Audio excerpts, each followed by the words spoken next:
Space Marine 2 is almost here, but before you dive in, you'll want to know what class is best for you. Whether it's an operation or the game's PvP mode, Eternal War, you'll need the right soldier to fit your playstyle, and lucky for you, we've gone hands-on with all 6 of them. My name is Kodiak, this is Legacy Gaming, and today, we're taking a closer look at the starting classes in Warhammer 40k, Space Marine 2. 6 classes, 6 options to choose from, and it only makes sense that we start at the very beginning with the Tactical. While not the most exciting class in terms of its weapons and skills, it's certainly the most well-rounded.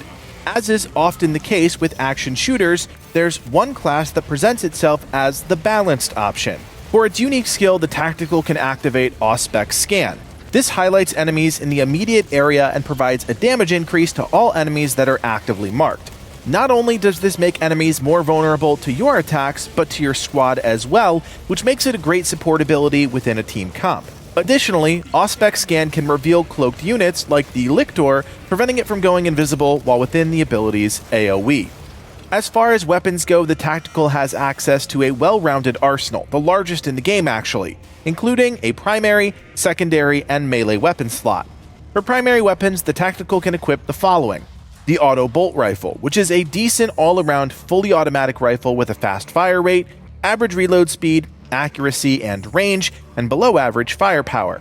The Bolt Rifle is another fully automatic rifle that is better in almost every category, but lacks the same blistering rate of fire and ammo capacity and reserves.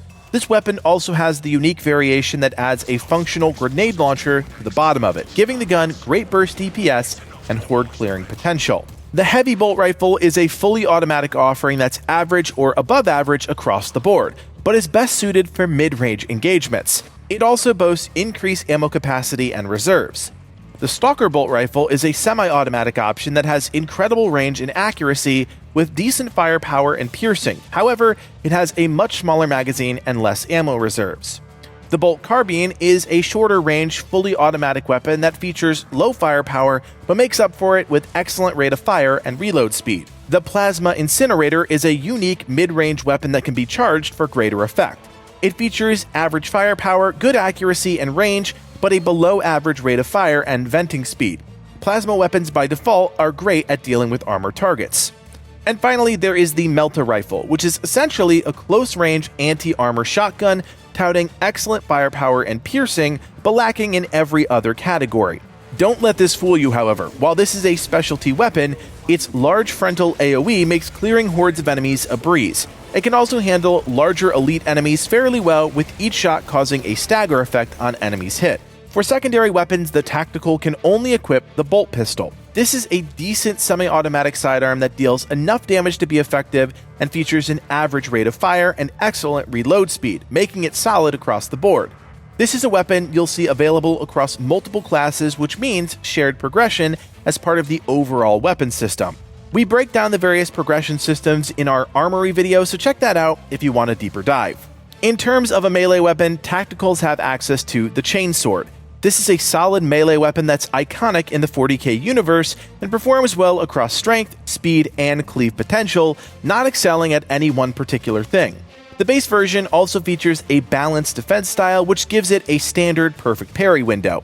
When it comes to perks, the class has several that stand out. Kraken Penetrator rounds allow your bolt weapons to penetrate through an additional enemy, while Emperor's Vengeance allows you to regain a full magazine of ammo for your primary weapon upon successfully killing a Majoris level or higher enemy. Then skills like Target Lock, Precise Calibration, and Concentrated Fire all significantly buff the damage buff Auspex grants you against enemies. Now, as far as the playstyle goes, this is an incredibly balanced class that offers one of the most even playing experiences at this point. Tactical has access to one of the most diverse, if not a bit boring, weapon options in the game, and while the options might not be exciting, they give you enough to make a difference when it matters most: fighting Tyranids. Auspex Scan is a great utility skill that augments any damage dealers on your team, allowing you to easily address elite enemies and higher with relative ease. With some investment in the class skill tree, you end up with a versatile fighter that can not only slot into any squad, but help the squad achieve their best possible damage output. One of the most dynamic classes in the game, the Assault gives players the ability to use Jump Pack to evade boost horizontally or ascend vertically into the air, either hovering to shoot down on the enemy or activating a jet-boosted slam that shoots you into the ground, dealing AoE damage to all enemies hit. It's the most mobile class in the game, and that offers some surprise utility through operations. In terms of weapons, the Assault doesn't have access to a primary weapon, and is relegated to secondary and melee weapons. Now for secondaries, the class has access to the bolt pistol, which we just discussed with the tactical class, and the heavy bolt pistol, which is a stronger option across the board, but has less ammo capacity and reserves, making it more deadly in the hands of more accurate players. As far as the melee options go, the Assault has access to the chainsword, which is a pretty great universal option you'll see throughout this video. They also have access to the power fist, which is on par with the chainsword in terms of stats, but can target a wider area of enemies, providing more AoE melee utility and supercharged single target damage. Finally, they are the only class that can wield the iconic Thunder Hammer, which has the best radius for a melee weapon, capable of dealing devastating damage to all enemies within melee range. When it comes to perks, a lot of the core offerings promote a melee playstyle such as Active Attrition, which empowers your melee attacks, causing enemies to take 10% more damage for 3 seconds when hit with a melee weapon. Team skills like Proven Efficiency can also prove incredibly valuable across your team, increasing gun strike damage by 50% for all squad mates. Of course, there are the Assault's signature perks as well, like Ample Ammunition, which reloads the equipped gun upon the use of Jetpack.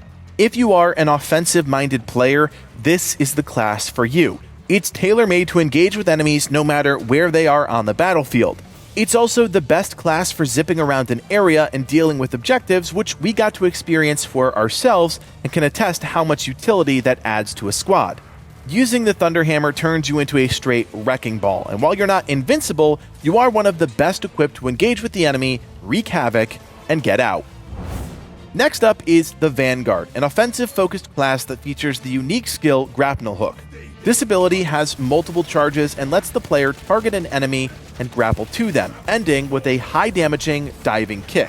This skill can be used in a number of different ways, such as targeting and dealing a burst of damage to an elite, escaping enemy pressure by grappling away from the swarm by targeting fringe enemies, or quickly navigating around a battlefield getting the best position on enemy troops. As far as weapons go, the Vanguard has less overall offerings, but they all synergize with the intended gameplay. For primary weapons, the Vanguard has access to the Instigator Bolt Carbine, which is a mid to long range rifle with 3-shot burst and features above average accuracy, range, and rate of fire. The weapon is also unique in that it can be sighted in third person or fully scoped. The second primary, the Oculus Bolt Carbine, is pretty average across the board, presenting as a decent mid-range option. It does have an extended magazine and reserve ammunition, which makes it a solid all-around choice. The Vanguard also has access to the Melter Rifle, which we discussed before, and shares progression amongst the classes that have this weapon available to use. As far as the secondary weapon goes, the Vanguard has access to the Bolt Pistol, which again shares progression with the other classes that have this weapon available. In terms of melee weapons, the Vanguard has access to the Chainsword, which again is a great all-around option that really pairs well with this aggressive melee-capable class. And the Combat Knife, which is a solid single-target melee weapon that attacks fast and deals high damage, perfect for taking on names and elite enemies. When it comes to the perks, everything is balanced around the Vanguard's ability to initiate quickly while also enhancing an aggressive playstyle. Core perks like Conviction, which grants you a 15% damage reduction buff whenever you lose your armor, provides great sustain when it's needed the most. Team perks like Inner Fire allow your entire squad to restore ability charge just by performing finishers. And a perk like Emperor's Blessing, which restores all of your armor instead of incapacitating you, is exactly what I'm talking about when it comes to balancing the Vanguard's ability to play aggressive. In terms of playstyle, the Vanguard is one of the more aggressive options. If you like to plink enemies from afar and then zip in and take them on in melee, look no further than this class. Where you have to be concerned is with your over-aggression. It's very easy to think you're invincible because of your mobility, but that's not the case. The key with the Vanguard is to use your special ability frequently, but never get too far away from your squad that you're exposed. You have access to a decent arsenal of weapons, and you can build either for ranged or melee, depending on your preferred playstyle. If you're looking for an aggressive class with an ability that's off cooldown frequently, then check out the Vanguard. Our next class, the Bulwark, is one of the most unique offerings in Space Marine 2. The class comes equipped with a shield that's always fixed to the Marine's left arm and can be used in combat to block attacks and even damage and push back enemies. The special ability allows him to place down a barrier, creating an AoE that restores the armor of all squad mates nearby. In terms of weapons, the Bulwark only has access to secondary and melee options.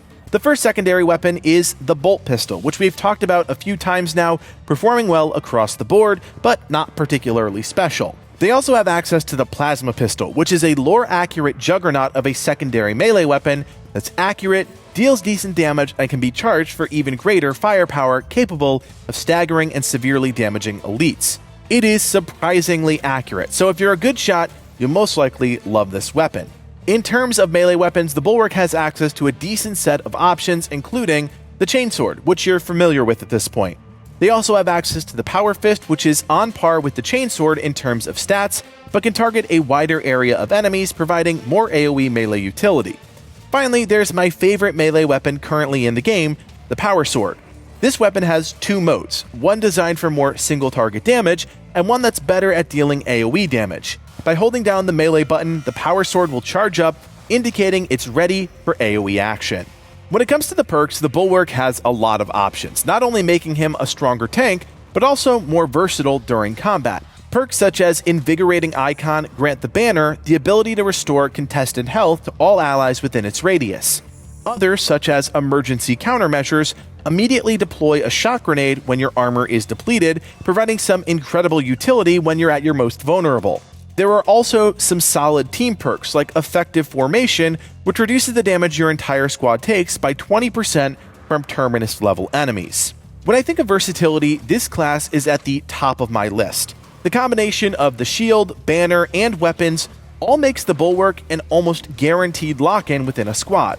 While the class is perfectly capable of dealing damage, it's the utility it brings to the table that really makes it stand out. Where the class obviously falls short is with its mid to long range options, which it really doesn't have, but that plasma pistol is an excellent weapon that can prove deadly in just about any scenario and any difficulty.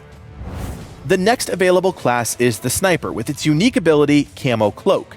As you might expect from a Sniper class, the ability allows the player to disappear and become invisible to enemies for a short period of time. If you attack, you deal slightly higher damage for that first attack out of stealth.